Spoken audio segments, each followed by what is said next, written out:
Decided to try something new and tell you all a story during my drive into the city Friday morning. This story will be appropriately named Philadelphia Cat Scam. My very first trip out of state as a driver instead of a passenger was when I was 18 years old. I had an old 98 Chevy Lumina and had just gotten my very first tax refund. So naturally, as a young and dumb brand new adult, I decided what better to do with this than drive 630 miles through the night from Kentucky to Pennsylvania to buy a cat. Yes, a cat.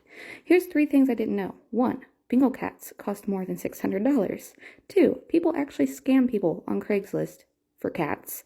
Don't come at me, I didn't do internet very well at this point. And 3. There was a blizzard coming through West Virginia that night. And here goes me, chipper, ignorant, bald tires, check engine light on, and no way to charge a phone. Honestly, the trip there was a blur until the sun came up. I hardly remember the blizzard except that I was terrified and driving 20 under the limit for 2 hours. By sunrise, I remember being in Maryland and enjoying myself for the first time of the trip. There were seagulls and pretty water views. To this day, I have no idea which roads I took because of the snow detour, but I liked Maryland. The moment I got into Philly, I knew something was wrong. The address I'd been sent to was not what I'd expect of someone who breeds fancy cats. The neighborhood was very run down, and the house I was to go to had boarded up windows.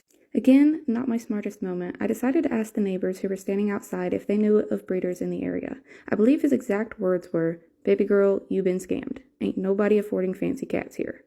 I immediately left the neighborhood in search of somewhere to charge my phone so I could get back home.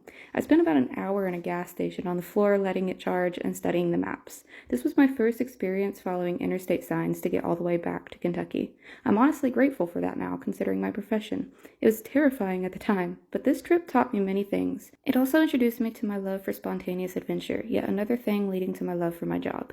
This story was kind of random, but to answer the most important questions, I did not lose my $600, I made it home safely, just very cold and tired, and rescued a non-fancy cat a few weeks later.